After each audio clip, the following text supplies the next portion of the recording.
హైదరాబాద్ లో AP liquor scam ప్రకంపనలు సృష్టిస్తోంది. ఈ కేసుకు సంబంధించి ఇప్పటికే హైదరాబాద్ లో ఓ లిక్కర్ డెన్ నుంచి 11 కోట్లు సీజ్ చేశారు అధికారులు. ఇంకా ఎక్కడెక్కడ మనీ డంప్స్ పెట్టారో అన్న కోణంలో కూడా విచారించబోతున్నారు సిట్ అధికారులు. లిక్కర్ స్కామ్ లో నిందితులు భారీగా డబ్బులను దాచినట్లుగా సమాచారాన్ని సేకరించారు అధికారులు.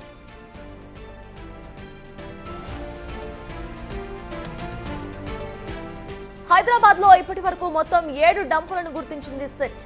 ఎన్నికల సమయంలో ఇక్కడి నుంచే ఏపీకి డబ్బులు తరలించారని సిట్ అధికారులు అనుమానిస్తున్నారు.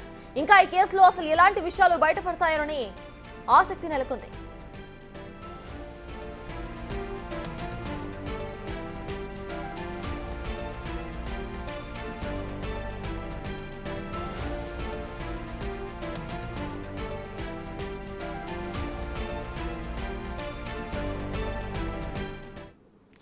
ఏపీ లిక్కర్ స్కామ్ కు సంబంధించిన పూర్తి అప్డేట్స్ మా ప్రతినిధి శివ అందించడానికి సిద్ధంగా ఉన్నారు.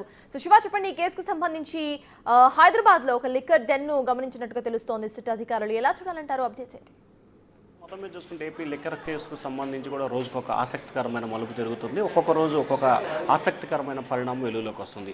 తాజాగా లిక్కర్ కేసుకు సంబంధించి కూడా నిన్న రాత్రి ఎవరైతే సిట్ అధికారులకు సంబంధించి కీలకమైన సమాచారం వచ్చిన నేపథ్యంలో పురుషోత్తం అనే వ్యక్తి ఇచ్చిన సమాచారం మేరకు ఈ కేసులో ఏ పార్టీగా ఉన్నారో అతన్ని నిన్న అర్ధరాత్రి సమయంలో సిట్ అధికారులు దుబాయ్ నుంచి వస్తుంటే అదుపులో తీసుకున్నారు. అతను ఇచ్చిన సమాచారం మేరకు ఏదైతే శంషాబాద్ సంబంధించిన ఒక ఫామ్ హౌస్లో, శంషాబాద్ ఎయిర్పోర్ట్ సమీపంలో ఒక ఫామ్ హౌస్లో దాదాపుగా 11 కోట్ల రూపాయల నగదును ఎన్నికల సమయంలో ఎక్కడికైతే డిస్ప్యూట్ చేయడానికి సిద్ధం చేశారు అక్కడి నుంచి నిధులు చేరవేసేందుకు ఏర్పాటు చేసిన డంపు నుంచి కూడా సిట్ అధికారులు గుర్తించి డబ్బును సీజ్ చేయడం జరిగింది. దీంతో పాటుగా హైదరాబాద్లో 7 చోట్ల నగదు నిల్వ చేసినట్లు కూడా సిట్ అధికారులు గుర్తించారు. ఇప్పటికే హైదరాబాద్లో ఏపీ సిట్ అధికారుల బృందం ఏర్పడి దాదాపుగా 10 మందితో కూడుకున్న బృందం హైదరాబాద్లో విస్తృతంగా గాలింపు చర్యలు చేపడుతున్నారు. మరికొద్ది సేపట్లోనే మరొక చోట కూడా దాడులు నిర్వహిస్తారని చెప్పి కూడా పూర్తి స్థాయిలో సమాచారం ఉంది. అలాగే ఈ లిక్కర్ కేసు వ్యవహారానికి సంబంధించి కూడా తాజాగా సరికొత్త పేరు ఒకటి వెలుగులోకి వచ్చింది. హైదరాబాద్ మాజీ మేయర్ తీగల బ్రదర్స్లో ఈ కేసులో కూడా పాత్ర ఉన్నట్లు కూడా అనుమానించారు. నిన్న సాయంకాలం తీగల బ్రదర్స్కి సంబంధించిన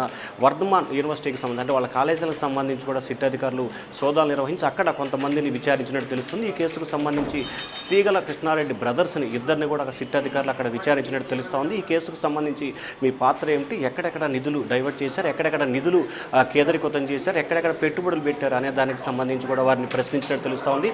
వారు అలాగే నిందితులు ఇచ్చిన సమాచారం బేస్ చేసుకుని ఈరోజు తెల్లవారుజామున హైదరాబాద్ శంషాబాద్ శివారు ప్రాంతంలో సిట్ అధికారులు సోదాలు నిర్వహించి 12 బాక్సుల్లో 11 కోట్ల రూపాయల నగదుని సీజ్ చేశారు. వాటిని విజయవాడ కూడా తరలించిన పరిస్థితి కనిపిస్తోంది. మరొకవైపు ఈ కేసుకు సంబంధించి ఒక్కొక్కటిగా ఆసక్తికరమైన అంశాలు వెలుగులోకి వస్తున్నాయి.